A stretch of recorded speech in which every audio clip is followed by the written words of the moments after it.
Well, good afternoon. We're here again, still under COVID for the time being, but an interesting thing I read this week. I got Creation Science. I love the Creation magazine, and in it was an article about coronavirus. And we know that all disease comes from the devil, right? But the strange thing is that this is something I just didn't know, is most viruses are helpful to humans. It's not a dangerous world by a long shot. Yes, we know that coronavirus isn't helpful, but one day it may be, because they tend to degenerate or something, and you're okay with them after a while. Unfortunately, people die, but people die from the common flu too. So ending up in getting lung problems and dying from that. So it's not all over. Dangerous for now, but later on not dangerous. But isn't that interesting? I thought all viruses, oh no, I've got a virus. It's not quite that simple at all. God is a good God and makes it into a safe world for us to live. Mostly. Well, I thought we'd stay on the idea of medical things. I thought we'd do a bit of heart surgery today. The teachings of Jesus imply that each of us has the responsibility to know ourselves and to learn to endure and overcome the natural motives and focus of our hearts. We discover the truth of our spiritual condition in the midst of our daily frustrations, as we experience conflict, opposition, the inner groan that arises from pressure and disappointment. Now, spiritual growth means learning to transcend our negative reactions, to stop burdening ourselves with our conflicts, and to awaken to the blessings that surround and encompass our way. God's grace enables us to open our eyes so that we may choose life. That's a key phrase, choose life. It's far more than just living I'm talking about.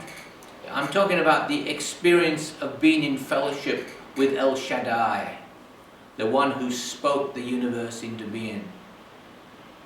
And the choice is absolutely ours. If we look in Deuteronomy 30 and verse 19. Deuteronomy 30 verse 19. Today, I invoke heaven and earth as a witness against you that I have set life and death, blessing and curse before you. Therefore choose life, so that you and your descendants may live. I have set life and death, blessing and curse before you. Choose life. Now, you would think choosing life would be a no-brainer, but it wasn't in Deuteronomy, and it isn't now. We are still ever so busy getting it wrong. Our daily struggle with sin reveals the contradiction between the ideals of our faith and the spontaneous reactions of our heart. We live in between the is and the ought, the real and the ideal, though we often deny one or the other. The impulse to despair, to be angry, to complain and grumble about our experience can be transformed in an opportunity to pray and ask God for help and to refocus what is real. And this is the hidden blessing of our troubles. When we learn to surrender to God's presence, we can breathe in His peace and love. And despite the grief we encounter over ourselves and others, when we come into the light and tell the truth about our condition, we can honestly ask the Lord for healing. When we seek for the good, and here's a thought, even bless the struggle, we express our trust that God will use our sorrow to help us grow and to bring beauty from our ashes. Here is a great prayer in Lamentations. Lamentations chapter 5 and verse 21. It says, "Bring us back to yourself, O Lord, so that we may return to you. Renew our life as in days before." Let's do that again. Bring us back to yourself, O Lord, that we may return to you. Renew our life as in days before. God is into renewing you. He's into renewal. He likes to see you live, but really live, not just exist. Again, our daily struggle with sin reveals the contradiction between the ideals of our faith and the spontaneous reactions of our heart. If we are able to find the courage, our failures may be used by God to distill the intentions of the heart by helping us to be more honest with ourselves. We begin to realize that we are more vulnerable than we first thought, that our faith is not as strong as we imagined, and that our motives are often mixed and unconscious. Illusions are stripped away. Idols crumble. We know God's got a contract on those.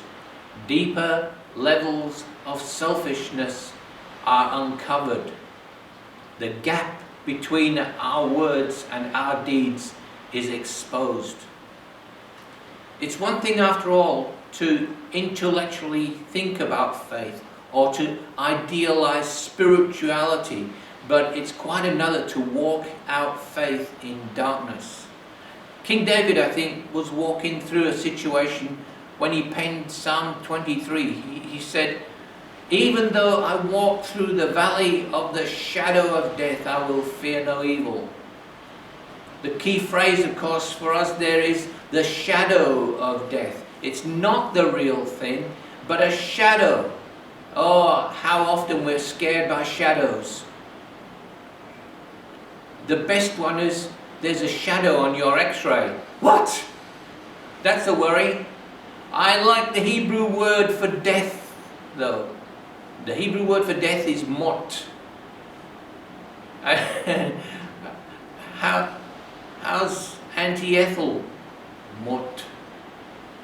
How's the fire this morning? Mot. Mot sounds so proper, doesn't it? Sounds just about right for the task. Mot.